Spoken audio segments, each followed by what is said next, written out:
Halo Sobat Bina Waluya, jumpa lagi bersama saya Dr. Edward di acara podcast Sakit Jantung Bina Waluya. Jadi podcast ini bertujuan sebagai sarana edukasi bagi pasien-pasien Rumah Sakit Jantung Bina Waluya dan masyarakat sekitar yang ingin tahu tentang kesehatan jantung. Ya, pada hari ini kami kedatangan tamu yang spesial yaitu Dr. Agus Riawan. Halo Dok. Selamat siang. Siang. Ya, jadi Dr. Agus ini selaku dokter jantung di Rumah Sakit Bina Waluya. Ya, pada hari ini kami akan berbincang-bincang mengenai olahraga dan penyakit jantung. Saya mulai ya Dok, Boleh. pertanyaannya. Dok, jadi belakangan ini saya sering mendengar seorang meninggal mendadak saat sedang olahraga dan termasuk itu beberapa artis. Sebenarnya apa yang terjadi sih Dok kalau dari sisi dokter sebagai dokter jantung? Ya, betul. Jadi beberapa tahun terakhir ini atau mungkin juga sebelum-sebelumnya sudah sering sekali kita dengar ya, Iya Dok. bahwa pada saat olahraga, mungkin juga teman saya juga ada ya, di pada saat naik sepeda, tiba-tiba jatuh, terus kemudian tidak bernafas lagi, gitu ya. Jadi itu kemungkinan besar sudden death pada saat olahraga seperti itu kemungkinannya yang pertama yaitu kemungkinan besar ada masalah dengan jantungnya. Ya, satu itu. Kemudian yang kedua, mungkin bisa saja juga stroke. Ya. Stroke kalau misalnya perdarahan kena di pusat pernafasan, bayangkan itu kan juga bisa juga terjadi. Makanya oleh sebab itu kita harus benar-benar tahu kondisi kita pada saat olahraga, terutama orang-orang yang hobi olahraga jangan terlalu percaya diri ya dengan dirinya sendiri sebelum benar-benar dicek apakah ada masalah tidak terhadap dirinya, terutama jantungnya ya, tekanan darahnya, ada nggak gangguan irama jantung, karena gangguan irama jantung itu ada yang sangat bahaya yang bisa membuat sudden death juga ada. Makanya itu perlu sekali dicek ya. Jadi jangan terlalu percaya diri atau memaksakan. Kadang-kadang orang-orang yang hobi olahraga itu ngetes. Saya kuat nggak sih sana? Kayaknya kurang dikit lagi deh. Padahal dia sudah tidak mampu. Nah itu juga bahaya. Oh gitu. Iya gitu ya Dok ya. Dok, jadi kalau kita mau mendeteksi penyakit jantung itu bagaimana ya Dok? Apakah di rumah sakit jantung ini bisa Dok? Ya, jadi memang saya sangat sarankan sekali. Jadi untuk pria, kalau zaman dulu itu penyakit jantung itu biasanya untuk kita menyarankan untuk check up itu di atas 40 tahun. Iya, Kalau wanita itu biasanya setelah menopause ya. Tapi sekarang akhir-akhir ini nih banyak sekali yang masih usia muda di bawah 30 tahun sudah ada yang kena serangan jantung. Jadi sebaiknya kita harus mau check up jantung dini ya. Check up jantung dini itu untuk pria saya rasa sih 30 tahun mulai check up, atau yang punya faktor risiko. Misalnya, apa sih faktor risiko yang mengarah ke penyakit jantung? Misalnya dia ada diabetes, dia smoking, merokok, punya tekanan darah tinggi, overweight, mager, tahu mager? Malas gerak. Nah, yang seperti itu harus check up. Nah, itu satu. Terus kemudian yang kedua, bagi yang senang-senang olahraga nih, olahraga satu-satunya tolak ukur untuk kesehatan. Itu betul, tapi paling tidak harus pernah dicek jantungnya itu, jangan sampai kecolongan. Karena ya itu tadi kayak artis-artis yang selama ini tuh yang hobi-hobi olahraga, Aji Masaid, terus kemudian siapa ya suaminya BCL itu, nah itu kan juga olahragawan semua itu, gitu. Jadi artinya itu yang hobi olahraga bisa sampai kena itu. Kenapa? Karena mungkin bahwa aku nggak apa-apa kok selama ini. Tidak bisa kayak gitu. Saya pun juga punya pasien yang bayangkan personal trainer juga dia sudah dipasang ring gitu. Karena ya terlalu percaya dirinya itu tadi gitu. Karena faktor risiko untuk ke arah itu tuh genetik ada loh gitu kan. Ya, baik gitu. Dok, kalau olahraga yang sering dikaitkan dengan penyakit jantung apakah ada Dok? Atau yang paling beresiko biasanya? Jadi sebenarnya secara khusus tidak ya, cuman kita harus aman. Olahraga itu prinsipnya orang yang olahraga itu sangat banyak sekali manfaatnya. Cuman harus tahu olahraganya itu targetnya seperti apa gitu ya. Olahraga semuanya baik gitu ya. Tapi juga memang harus disesuaikan. Cuman olahraga yang paling murah, yang paling mudah tanpa mengeluarkan biaya itu adalah jogging ya, jalan cepat jogging. Nah, terus kemudian berapa lama kita lakukan? 30 menit, 45 menit, 1 jam.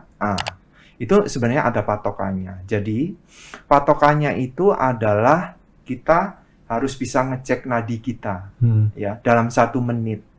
Jadi mungkin kita nggak perlu ngecek 1 menit, kita cek 15 menit. 15 detik, dikalikan 4 kan 1 menit. Misalnya 15 detiknya itu 20, berarti 1 jamnya kan 3 kalikan 4. Jadi sebelum exercise kita hitung. Nah, terus kemudian targetnya gimana? Targetnya kita harus tahu target heart rate maksimal yang boleh buat kita ya, tergantung umurnya. Jadi 220 dikurangi usia itu adalah target heart rate maksimal 100%-nya. Nah, olahraga yang kita sarankan adalah di range 70-85%. Jadi itu sudah mulai, kalau seseorang yang mau hanya diet menurunkan berat badannya 60-70% dari heart rate maksimal. Heart rate maksimal itu dicapai dari 220 dikurangi usianya dia. Gitu ya. Ya, betul. Nah, boleh nggak dok lebih sampai 100%? Boleh gitu. Nah, sekarang patokannya gimana dok? Pada saat olahraga kan kita gimana ngeceknya kita itu sudah sampai 85% atau 100%, apakah harus kita selalu cek? Nah, sebenarnya ada patokan yang gampang. Selama pada saat kita olahraga masih bisa bicara, nggak ngos-ngosan, ngomong masih jelas, masih bisa nyanyi, itu artinya masih kuat. Tapi kalau sudah ngomong saja sudah nggak jelas, itu heart rate-nya itu udah mendekatin 100%. Itu yang jangan dipaksakan. Gitu. Iya. Kecuali kalau misalnya memang kita sudah terbiasa dengan olahraga, mungkin lebih dari 100% untuk endurance boleh-boleh juga ya, tapi mesti milih-milih gitu. Milih-milih apakah dia itu sudah terbiasa dengan exercise atau enggak. Gitu. Makanya untuk pemula yang belum pernah olahraga ya nggak harus ngejar sampai 85%, 60-70%, tapi yang penting continue dulu, baru nanti kita tingkatkan. Gitu. Oh iya dok.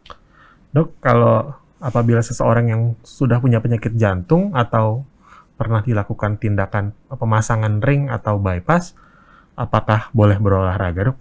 Ya, jadi kembali lagi, jadi check up itu penting, karena kita juga sebagai dokter jantung itu untuk bisa merekomendasikan, oh Anda olahraganya ini ya, iya, ini harus diketahui. Misalnya orang yang penyakit jantung yang misalnya sudah jantungnya besar, heart failure, jalan sedikit saja sudah nafasnya sudah sesak, itu tentunya juga akan beda dengan misalnya orang sudah dipasang ring, bypass, tapi tidak ada keluhan apa-apa, yaitu kita anggap orang itu normal biasa, dan itu memang harus olahraga, gitu ya. Jadi seperti biasa olahraga, supaya faktor-faktor risiko untuk jangan sampai dipasang ring lagi dan lain sebagainya itu ya, salah satunya investasinya ya olahraga. Itu sangat-sangat penting banget gitu olahraga itu. Karena dengan olahraga itu bagi penderita diabetes bisa menurunkan gulanya,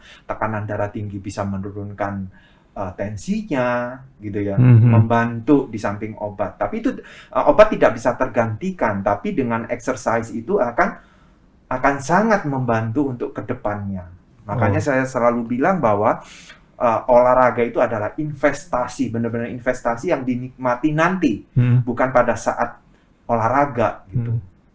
Ya, makanya saya harus menyarankan bahwa olahraga itu benar-benar harus komitmen betul, gitu, bahwa olahraga itu adalah suatu kebutuhan, jangan paksaan. Makanya zaman sekarang ini banyak nggak ada waktu dok untuk olahraga. Sebenarnya kalau olahraga itu benar-benar 1 jam itu udah cukup, gitu loh. Iya. Ya, jadi nggak ada alasan gitu, karena itu benar-benar investasi. Iya. Dok, kalau untuk pasien-pasien yang jantung tadi, kalau boleh berolahraga, pilihan olahraganya yang tepat atau yang nggak boleh, ada larangan nggak ya, Dok? Jadi gini, jadi kalau misalnya olahraga apa saja, yang penting dia itu suka, ya. Oh, Yang penting dia itu suka sepeda, misalnya. Sekarang banyak sekali juga, dok, saya boleh nggak bulu tangkis, misalnya ya. Jadi kalau pasien-pasien yang sudah dipasang stent, sudah bypass, bagus, ya kita anggap normal, boleh-boleh saja. Kecuali kalau misalnya orang kadang-kadang sudah diketahui penyakit jantung, misalnya ada penyempitan 70-80% atau 90%, 3 pembuluh darahnya sudah sempit, terus kemudian belum dilakukan apa-apa, artinya cuma kita terapi secara konvensional, ya konvensional itu obat-obatan saja, dia nggak mau diintervensi, nah itu nggak boleh misalnya olahraga yang bersifat kompetitif. Oh iya. Jadi dia harus olahraga sendiri, yang dia tahu kemampuannya sendiri, gitu. Nah sekarang orang yang pada saat olahraga, pada saat bulu tangkis itu kan dia ngejar, sakit-sakit dihajar, akhirnya delosor. Oh. Tahu delosor? Tahu, Dok. Kolaps. Iya, Dok. Oke, Dok, yang terakhir nih, Dok. Dok, apabila pada saat olahraga nih, misalkan kita menemukan teman kita ada yang pingsan gitu, Dok, akibat olahraga. Kita sebagai kaum awam, apakah ada yang bisa kita lakukan, Dok? Ya, jadi yang pingsan ya. Iya, Jadi pingsan itu kan penyebabnya banyak. Jadi paling enggak kalau dia ini kita posisikan yang benar, kita longgarkan bajunya. Syukur-syukur kalau mereka itu pas kebetulan ada yang sudah terlatih dengan dengan cara pertolongan pertama, misalnya ya ACLS misalnya. Tapi kan nggak mungkin ya ACLS itu. Tapi di negara kita ini kan belum banyak tahu seperti itu. Paling enggak menenangkan, kakinya kita tinggikan ya, paling tidak supaya aliran darah dari kaki ke jantungnya itu lebih bagus, terus kita longgarkan gitu ya. Kalau misalnya dia sampai henti jantung ya, kalau sudah terlatih ya kita ini kan, tapi kalau misalnya enggak ya harus segera dibawa ke rumah sakit ya, terdekat itu. Kalau misalnya dia sadar, terus kemudian ini mungkin karena pingsan itu kan penyebabnya macam-macam ya. Bisa hipoglikemi, misalnya kekurangan kadar gula, gitu. Makanya kayak tadi juga kita pas senam bareng-bareng rame-rame, ada yang tiba-tiba kepalanya pusing, kemungkinan itu kadar gula darahnya drop, tensinya ngedrop, bisa saja kan. Itu karena mungkin malamnya terlalu capek, tidak sarapan, kayak gitu. Jadi itu bisa membantu gitu ya. Paling enggak dilonggarkan, yang bajunya kakinya ditinggiin, ya paling yang bisa kita lakukan itu. Terus menenangkan supaya nggak panik gitu ya. Oke, baik, Dok. Terima kasih banyak, Dok, atas penjelasannya. Semoga melalui serial podcast ini kami semua menjadi lebih aware atau lebih waspada tentang penyakit jantung, dan kita juga lebih hati-hati dalam berolahraga. Apakah olahraga yang kita lakukan itu sudah sesuai atau enggak dengan kemampuan kita. Ya, jadi sekian podcast pada hari ini. Saya dan Dr. Agus pamit. Sampai jumpa di episode podcast Rumah Sakit Jantung Bina Waluya selanjutnya. Bina Waluya, we care.